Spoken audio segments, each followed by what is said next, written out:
কথার মানসিক ক্ষতি হয় কিডোর কথা শুনে। বিস্তারিত জানতে সম্পূর্ণ ভিডিও লাইক দিয়ে দেখতে থাকুন। অর্ণা অঙ্কিতকে বলে, বিগ ব্রোর এটা কি হয়ে গেল, এত কষ্ট কেন পাচ্ছে? আমরা তো কত আশা করেছিলাম।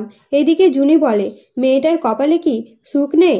ছোটবেলায় বাবা ছেড়ে চলে গেল, কিছুদিন পর মা মারা গেল, তারপর অগ্নিতার সাথে যখন কথার বিয়ে হয় তখন ভেবেছিলাম মেয়েটা এবার সুখী হবে। তারপরে সন্তান হবে শুনে ভেবেছিলাম মেয়েটা এতদিনে সুখী হবে পুরোপুরিভাবে। কিন্তু মা আনন্দী এটা কি করলো?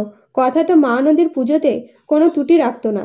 এই বলে কাঁদতে থাকলে অঙ্কিত বলে, জুনি শক্ত হও, কথা আর ব্রোকে আমাদেরকে সামলাতে হবে। এই বলে প্রত্যেকে বলে অগ্নিকে বাড়ি ফিরিয়ে নিয়ে যেতে। কিন্তু অগ্নি বলে, আমি কথাকে ছেড়ে বাড়ি ফিরবো না। কথা তো এখনো পর্যন্ত কিছুই জানে না। যখন জানতে পারবে তখন কিভাবে সামলাবে নিজেকে? তখন কায়দা কানুন অগ্নিকে সামলিয়ে বাড়ি ফিরিয়ে নিয়ে যায়।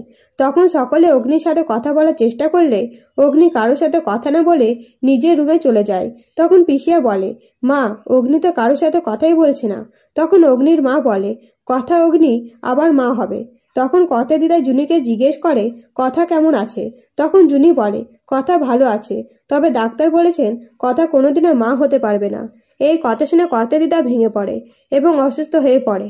এদিকে অগ্নি কায়দা কানুনে যেয়ে পুরনো স্মৃতি মনে করে একটা পুতুল কোলে নিয়ে বলে, আমরা কত কিছু ভেবেছিলাম তোকে নিয়ে, কিন্তু কিছুই হলো না। এই বলে কষ্টে কাঁদতে থাকে আর বলে, জানিস কিটো, আমি ভেবেছিলাম আমি নিজে হাতে তোকে হাসপাতাল থেকে নিয়ে আসবো। আমি আর কথা কত পরিকল্পনা করেছিলাম যে তোর রাতে ঘুম ভেঙে গেলে আমরা এসে তোকে ঘুম পাড়িয়ে দেব, কিন্তু আর কোনোদিনই পাড়াতে পারবো না। এই বলে কাঁদতে থাকে। এদিকে ডাক্তার এসে নার্সকে জিজ্ঞেস করে কথার কি অবস্থা। তখন নার্স বলে, এখনো জ্ঞান ফিরেনি। এই কথা শুনে সবকিছু চেক করে ভয় পেতে থাকে ডাক্তার। তবে কিছুক্ষণ পরে কথার জ্ঞান ফিরতেই অগ্নিদের খবর দেওয়া হয়। তখন কায়দা কানুন এসে উপস্থিত হতেই কথা অগ্নিকে বলে, আমার সন্তান কোথায়? তখন অগ্নি দুর্বল হয়ে পড়ে আর চুপ করে থাকে। কথাকে বলে উঠতে পারে না কিডো আর নেই। তো বন্ধুরা, কথা কি জানতে পারবে কিডো বেঁচে আছে? অবশ্যই কমেন্ট করে জানাবেন আপনাদের মতামত। ধন্যবাদ।